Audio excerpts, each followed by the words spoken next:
happy new week. I hope you're doing amazing. Back from school holidays. So I haven't been on my usual Monday morning live for a couple of weeks, fresh off the plane in Bali with the family, sent off the kids to school this morning.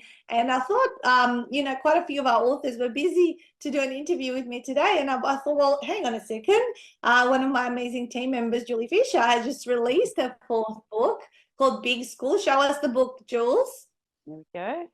Here we go. Big School is Julie's first children's book about her son who lives with Down syndrome. And she's also fresh off the World Down Syndrome Congress last week, Jules. Is that right? Yes, that's right, which was huge. It was a massive 3 days. People from all over the world all meeting together at the World Down Syndrome Congress. It was quite incredible.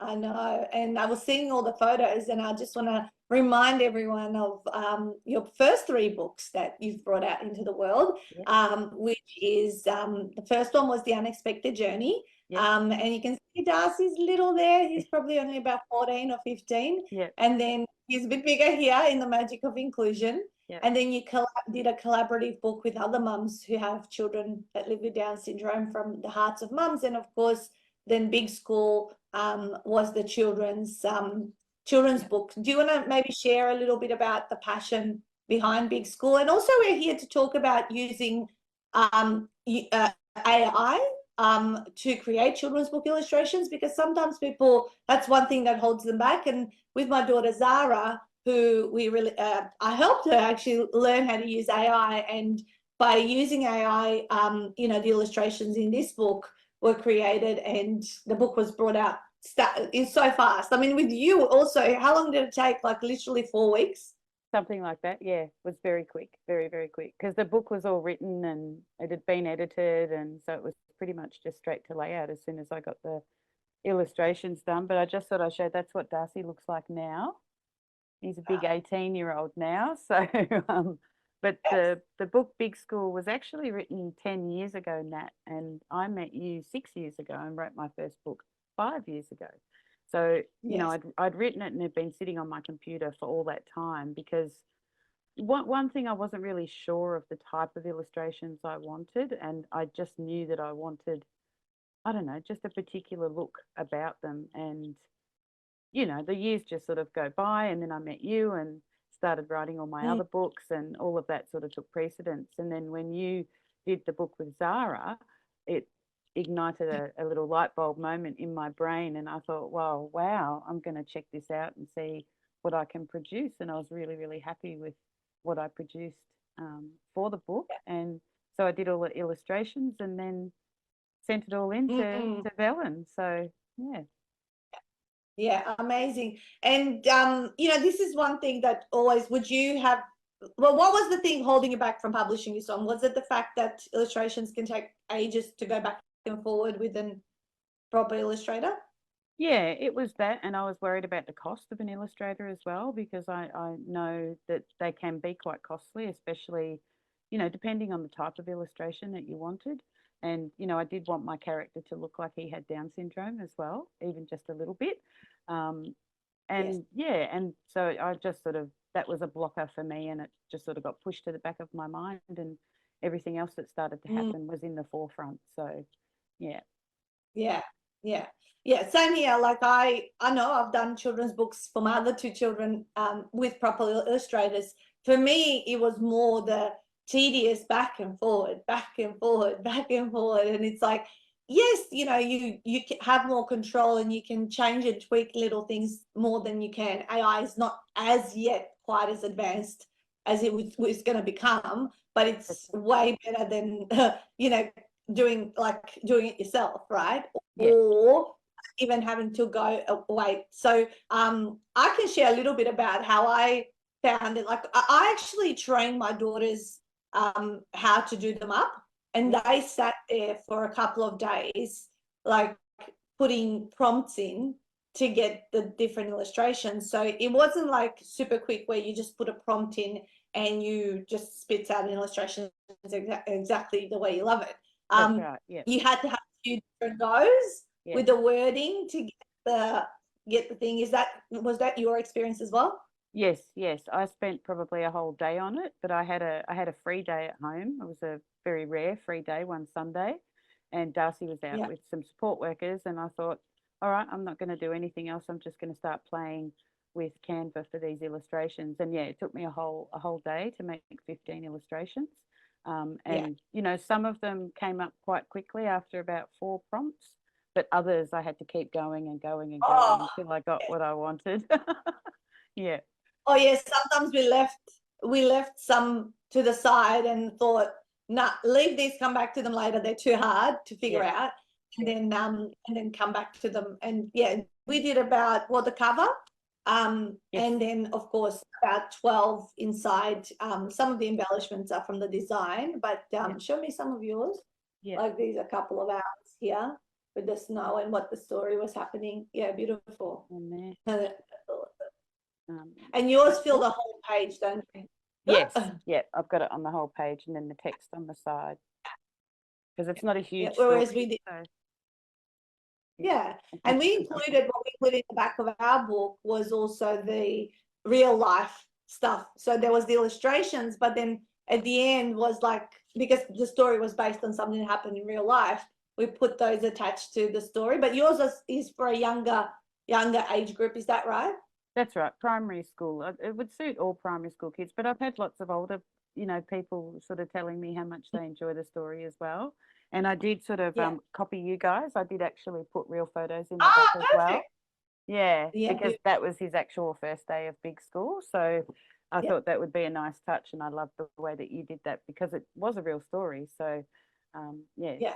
everybody It's really nice loved. to connect, isn't it? It's nice Yeah, to connect this really did happen in someone's life, and it didn't just come from, because often books are, they're not just I don't know, something we've invented from our imagination. Usually we do connected because of something, because ours was partly fiction. We did yes, make up something in the story, but I would say 70% was real life and 30% was like the fun little things that we added into it. yeah, Yeah, that's awesome. Awesome. So I wanted to share like where Jules and I did this. And I'm just going to share my screen, and I've logged into my Canva account. Now, if you do have a Canva account, you do need to be on the pro version to use this aspect of Canva. And this is just the home page where you would be.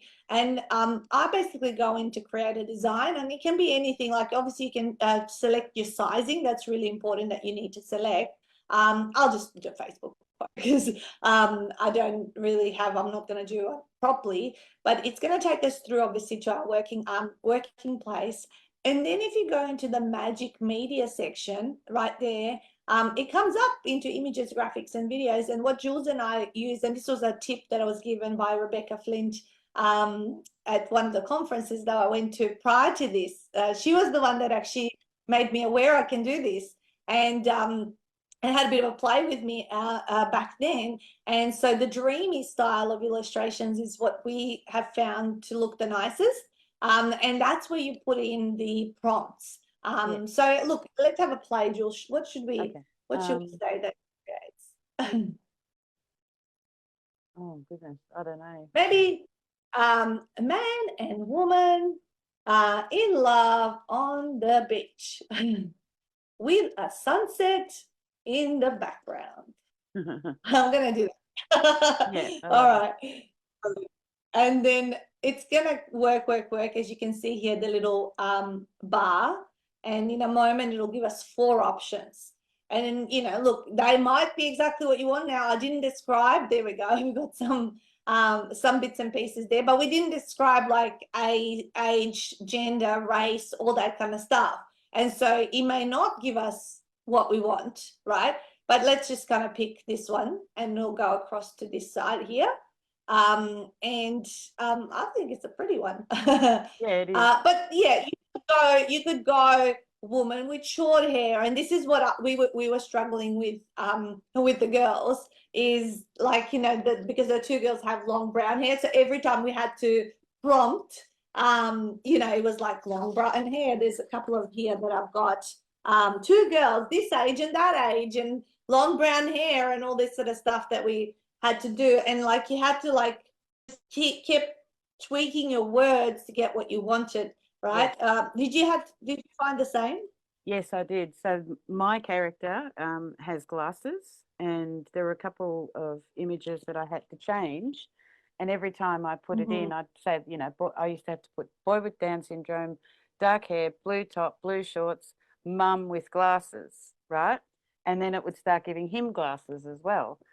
So Yes. yeah, so some of the images with the two of us in it took quite a while. Yeah. But I persisted and, you know, walked away and had a bit of a refresher every now and then. But Yeah. it kept doing that for me. And if I wasn't specific with the color of his hair, it would generate like a blonde boy. And so Yeah. then I'd have to go back in. And so it is quite time consuming and it can be a little frustrating, I guess, but you just have to keep at it. Just have a break, and it's just typing words, just getting that wording right, and yeah, getting. And if you get the wording, like, I think if you get the exact wording, what gives you the output, like using that for the character each time, and then what they're doing and where they're at. That was one thing that I noticed, that we didn't have to retype. But then you can't type too much. That's right. Like you can't make too elaborate, you know, where it's 100 words or something. You'd really got to spit it out in about 25 to 30 words. Yes, that's right. Yeah. And then you know, just reword. Sometimes you just need a different descriptive word in there for it to realize exactly what you wanted. And the other thing that I did notice is with AI, you know, because it is a bot, it can sort of chop off limbs and things like that in your illustration. Yes, mine did have legs.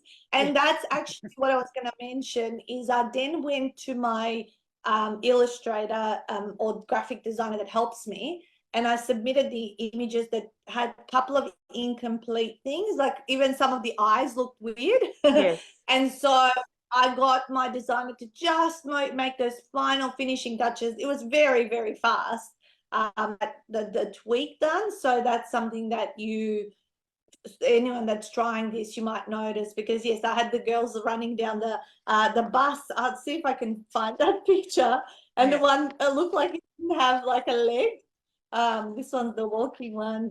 Let me see if I can. Yeah, I had this picture here, you guys, and the little girl had one leg. And so my designer actually ended up, like, you know, doing the next, but so much less time and less cost in terms of getting this developed. Now, Des is saying, love this. What is the name of this program, please? So it's just canva.com, which is all your, you know, you can do tons of graphic design, but you can also use ChatGPT has an illustrator as well. I might demonstrate that as well, Jules. I haven't played in that one. Yeah, so maybe we can give it that same prompt and let's see what it comes up with as before. I'm just starting that up. I didn't think I was going to talk about it, but also with this one. So guys, ChatGPT and Canva AI, you both need to be on a paid plan. Now, look, if you want to do it once off, you can do just the 1 month and then cancel it out if you don't want to have that monthly recurring expense. But Canva's only, what, $150 a year? And I use it so much all the time. And yeah, to have the features that it has, it's really great. But also then ChatGPT is, I think, $20 to $30 a month, and they have an Illustrator AI. But I felt that the Canva one was a little bit more accurate. So I'm just getting into chat, and so ChatGPT is got the DALL-E option.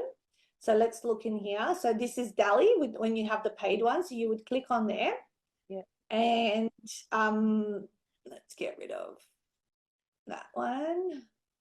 All right, we're in DALL-E here. I'm just going to go back to Canva, and I'm just going to copy what we told it to do.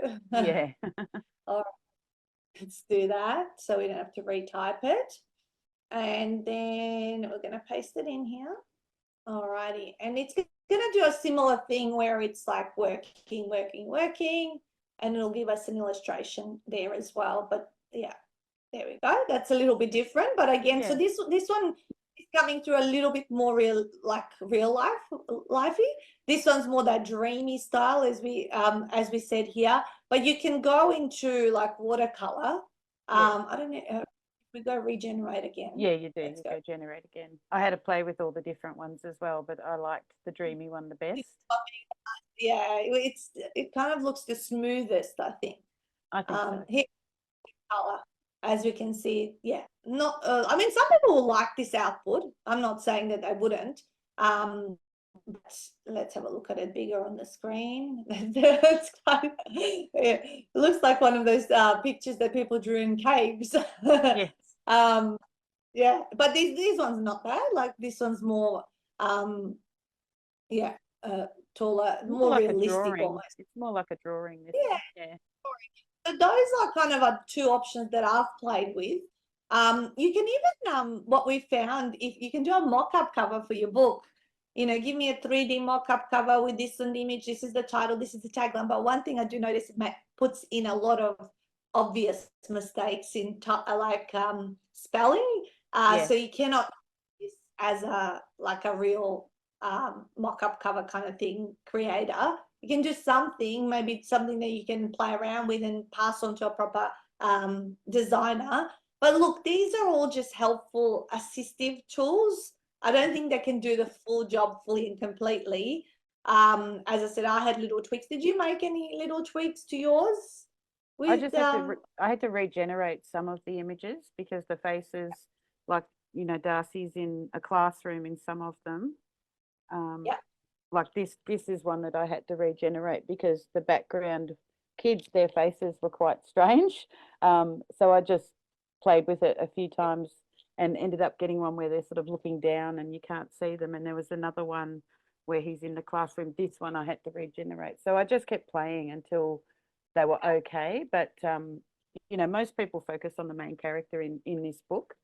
I did get yeah. pulled up by somebody that noticed something on my cover. If you notice here, these two guys, they're missing legs. And I didn't even realize, but nobody else has realized either because they're focusing on the main character. Thing is also those children are standing sideways and they could Yes. be the other leg Yeah. is because of the angle that they're standing from. And yeah, no. Yeah. And one more I didn't change because I tried to regenerate it, but it just wasn't giving me what I wanted, was this one. So this is Darcy with his big brothers, and he's only got one leg, but because he's sitting down, he could be sitting on his leg. Yeah, Yeah. you can't notice. No, no. I would assume he the other leg under his bum. Yeah, so there was a couple that I just sort of let go.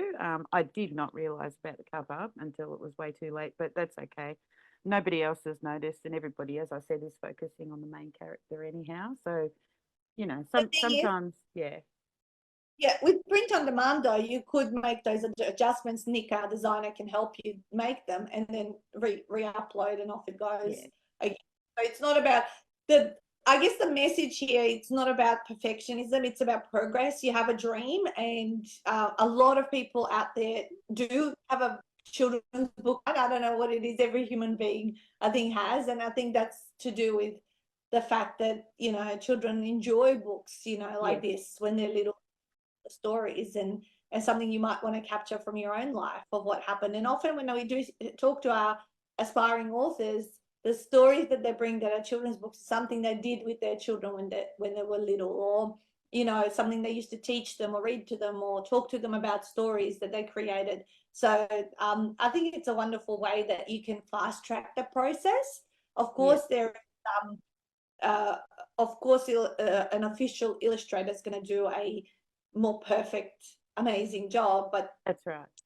really want to bring something out, and especially if the investment in an illustrator is something that makes you a little bit nervous, because there's local and offshore people that can do it for you.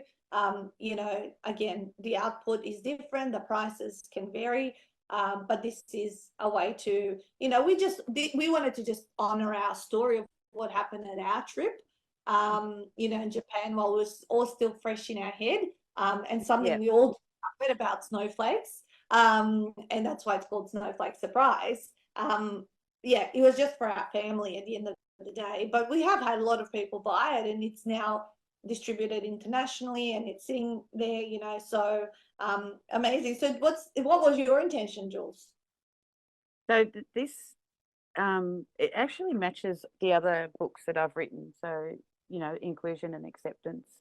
So Darcy did dual schooling. He did mainstream school and specialist schooling through primary years, and I just wanted to share that with everybody and how great it was for him. And then the other book sort of came, and then I thought, well, this book actually really complements my other books as well, but for children and for families. So yeah, so I'm actually planning on doing a series of these and talking about all the different wonderful things Darcy did do at that school and the advocating that we had to do for him to enable him to do it. But not in the children's book, obviously. It's going to be in a nice, spoken about nicely, whereas in a memoir, I can sort of speak a little bit more about the toughness of that. But it's just to sort of teach kids that we're all different, and that's okay. And is he really that different after all? So yeah, that's what it's all about, and to just give people a chance. Yeah. I love it. I know that Lindy's going to share a link if anyone wants to get a copy of Jules's book, and I certainly have ours just on our website. Our website is writeabook.com.au, and if you head across to the shop page, which I'll show you guys in a moment, over here, I've got it here open. Here we go. It's writeabook.com.au, and if you head across to that shop page, you'll find Snowflake Surprise. The other two books with my kids, this was my son's book.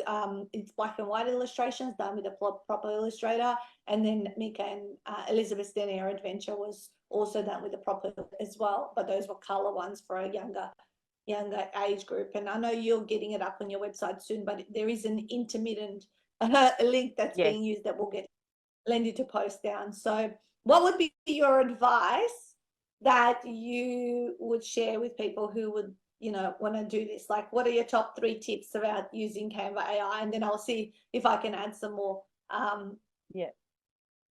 Top 3 tips: give it a go, have some fun, be patient, and try not to get frustrated. I had somebody else after I did my book try, and she said, oh, it was just too hard. I had to give it too many instructions. So I just say, be patient, because the end result is quite good and it's lots of fun. I actually found it lots of fun. I get lost in Canva sometimes and spent hours in there creating things. So yeah, just if it's something that you've got sitting there that you want to get done, do it, and just but be patient, and then think outside the box a little bit with your instructions. Sometimes you've got to be a little bit more creative in the descriptive words that you want to put in there. To be specific, because I remember creating my mum's character quite a long my mum looks younger for her age, and it kept giving me this really, really old lady. So looking like with the red hair, and the type of body that she has, all this kind of stuff. It was really tough. It's like, okay, I need to actually make prompted for it. Even though my mum's about to turn 67 on Wednesday, I kept having to say to her, a 50-year-old woman, because it just made her look really, really too old, and wrinkly and all this sort of stuff. And it's like, no, that's not what she looks like. When she looked at the pictures, I was like, oh, that's not me, and all that. So sometimes, and even the girls, like when I was saying, a 10-year-old and a 13-year-old, they actually look too close in age. So I actually started saying the younger one's like about 8, and then a 14-year-old, so that you could see that one is an older sister, one is a younger sister. Yeah, that happened with this image, because Darcy's brother Blake was in grade 6 when he started at the school, and I had to generate this image quite a few times because it kept making him the same size.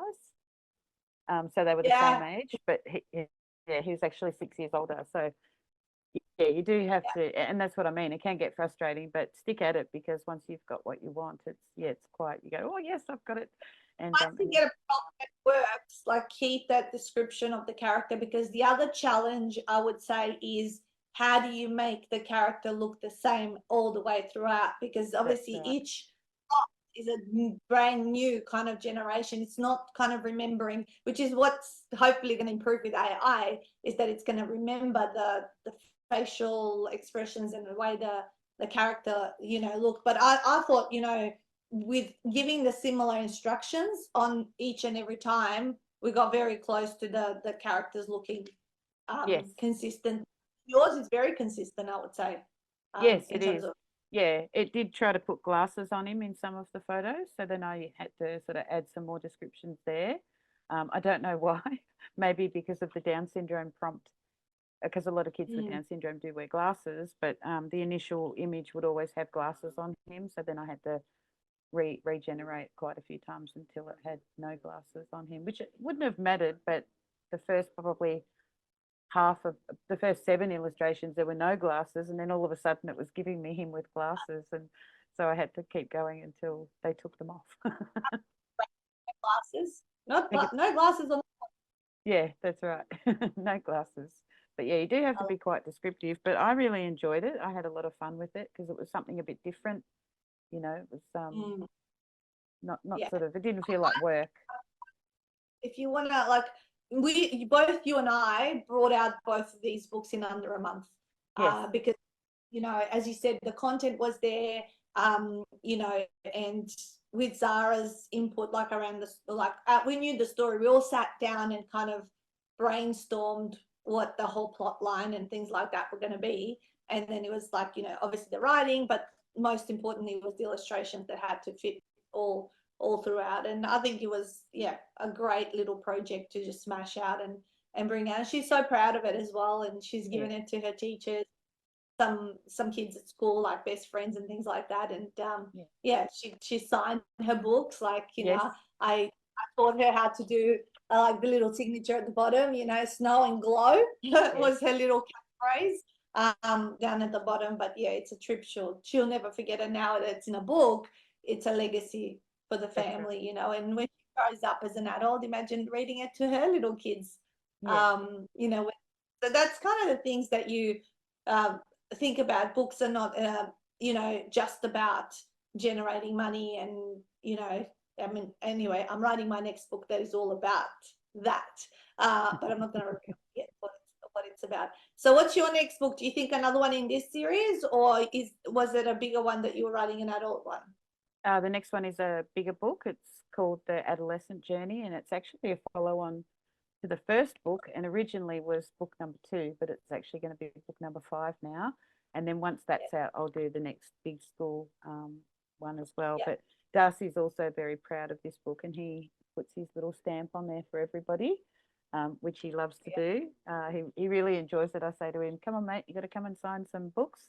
And he says, all right, let's go. And he sits there and does them all. So, and he, you know, he's presented it to a kinder, and, you know, he's presented it to quite a few people already, and he's extremely proud of it. So I love that too. And I know you have quite a few testimonials as well, people sending them through. Yes.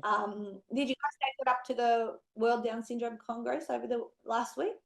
I took one copy of each book with me and some QR codes. So I did actually sell a few copies of Big School. People really enjoyed looking at them. So yeah, I've got lots of questions about it and lots of questions about all the books. But yeah, it was fantastic. What's your website, Jules? I'll share your website as well, where people can check them all out. Is it just your name? Yeah, juliefisher.com.au. Easy. I'm just bringing it up, guys, which on will the screen. Which will be getting a facelift very soon, because there's so many more things I've done since it all first started. So. And your books are right here. The books are there, with Big yeah, but of course you've got your collaborative book with other mums, The Magic of Inclusion, The Unexpected Journey, and there's Darcy. Awesome. I love it. Well, congratulations. Book 4, now book 5. You know, Jules truly walks her talk in terms of, and she's a wonderful support person for our authors in-house. As you guys may not know, she's our publications coordinator alongside Vivi. And she's a very calming presence for anyone who is nervous about doing their books or bringing them out, or just sharing strategies to make sure people go through the process, you know, with, you know, with flow and ease, basically. Thank you so much for jumping in on this morning's live, because it's wonderful to just share, and maybe other people like be inspired, and, you know, but do it on the weekend, I say. My tip would be definitely around with this, like when it's like everyone's distracting you and all that. My girl on a Saturday and Sunday, like they would do some and then they would go away. and then they would come back to my computer and they would do some. And so my older daughter and my younger one like would sit there together, and my older one like did 3 or 4, and then she kind of got bored with it. But then the young one, from watching, like kind of really took it on board, and she actually completed her own illustrations. So if little kids can work it out, you know, I think everyone can. Just patience with these. That's because right. They're not all you the first output. You might need to have sometimes maybe 3 goes to get it right, sometimes 1, but sometimes 50 or 100 goes to get it. Definitely. I love it. Yeah, and thank you for having me and letting me share Big School with everybody today. Yeah, go follow the links, guys. We'll put them in the comments just below, and then we will Jules will have it up on her website as well. But yeah, get a copy for anyone that you know might enjoy it and read to the kids at night. All right, guys, have an awesome week ahead, and as we like to say, Jules, smash it out.